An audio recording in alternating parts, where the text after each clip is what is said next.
40% 42% ఇచ్చినట్టు ఇప్పుడు అంత ఆ రోజు ఆయన చెప్పినాడు. సర్కారీ కమిషన్ చెప్పండి, ఏది చెప్పండి, రాష్ట్రాల వాటా రాష్ట్రాలకు ఇవ్వరు. సంపద పన్ను మన చేతిలో లేదు. సంపద పన్ను మనమేం, కార్పొరేట్ పన్ను మనమేం. ఇవన్నీ ఇక్కడ సింగరేణి మనదే, సింగరేణి మనదే. కానీ సింగరేణి కంపెనీ తెలంగాణదైనా సరే కిషన్ రెడ్డి గారు భట్టి గారు ఇద్దరు వెళ్ళి సింగరేణి బ్లాకులకు బేరం పెట్టేసినారు. ఏ కంపెనీ? ప్రైవేట్ కంపెనీకి.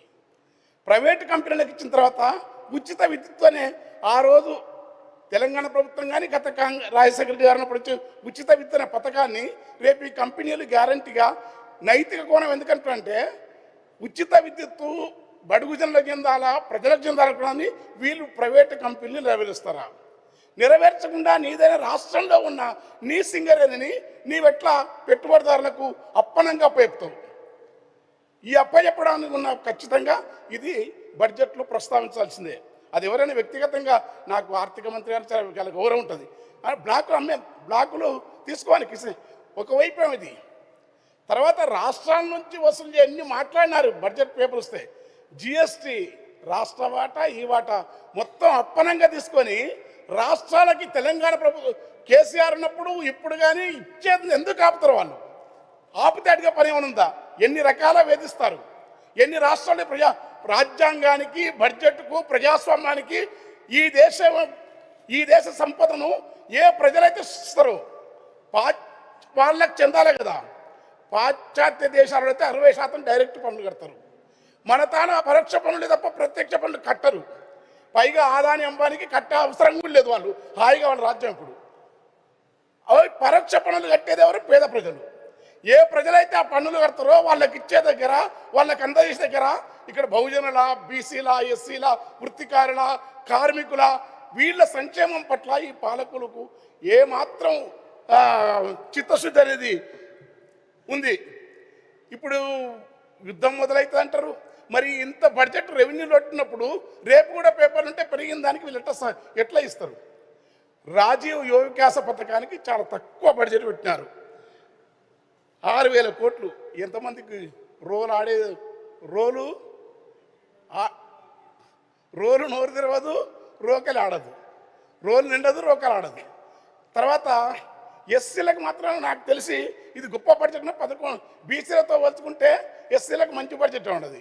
ఈ బడ్జెట్ను కరెక్టే, మంచి అంటే ఉన్నంతలో ఎందుకంటే మంచిది. చేవెళ్ళ డిక్లరేషన్లో 3 కార్పొరేషన్లు ఇస్తామని వాళ్ళే ఖర్గే గారు చెప్పినారు. మాలలకోటి, మాదేలకోటి, ఉపకులాలకోటి. ఈ హామీని ఎందుకు వీళ్ళు నివర్తిస్తున్నారు? బడ్జెట్ పెట్టేసి మళ్ళీ ఈ కోటకు ఎక్కువ వచ్చింది, ఆ కోటకు వచ్చి ఇప్పటికే అయినట్టే. ఖచ్చితంగా 3 కార్పొరేషన్లు కనుక ఏమన్నా జెన్యూన్ అనిపిస్తే మీరు చెప్పింది అది న్యాయం కూడా. ఎందుకంటే అన్నీ ఎవరి కాళ్ళు విభేదమైన ఒక ఆదివాసులు ఇప్పటికే బాధపడతా ఉన్నారు. ట్రైబల్స్ కూడా 12 ఇచ్చినారు. తక్కువ 7 లక్షలు 7-8 వాళ్ళలో కూడా ఆదివాసులు గదబ, జాతాపులు ఖమ్మం జిల్లాలో ఉంటారు.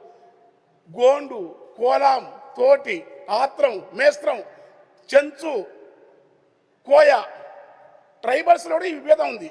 వాళ్లకు సంబంధించి ఏ కమ్యూనిటీ కార్పొరేషన్ లేదా పూర్తి ఇండిజినస్ ఉండి ట్రైబల్స్ అంటే అడవిని ఆధారం చేసుకున్న ట్రైబల్స్కు బయట సపరేట్ కార్పొరేషన్ ఉండాల్సిన అవసరం ఉంది. అదొకటి. ఇవాళ దళితుల్లో కార్పొరేషన్లు ఖచ్చితంగా ఈ 3 కార్పొరేషన్లు వాళ్ళు ఇచ్చిన హామీని నెరవేర్చాలి. తర్వాత ఉద్యోగాలని వీళ్ళు ఏవైతే చెప్తుండ్రో అవన్నీ గత ప్రభుత్వంలో ఇచ్చిన నోటిఫికేషన్లు ఆగి ఎక్కువ శాతం వాళ్ళు అవే దాన్ని తిరిగి ఇచ్చినారు. వాళ్ళు నోటిఫికేషన్లు వేసినారు, వాళ్ళు కొన్ని ఇంటర్వ్యూలు చేసినారు, కొన్ని తీసినారు. కనుక తర్వాత వంటశాలల ఆధునీకరణ కాదు. పాలమూరు యూనివర్సిటీ, ఉస్మానియా 2 సంవత్సరాల నుంచి మెస్ పిల్లలు వస్తున్నాయి పిల్లలకు. సంపన్నుల పిల్లలకంతా బెడ్స్ పిలాని టాటా ఇన్స్టిట్యూట్లు, అమెరికా. ఇప్పుడు కింది వర్గాలన్న బీసీ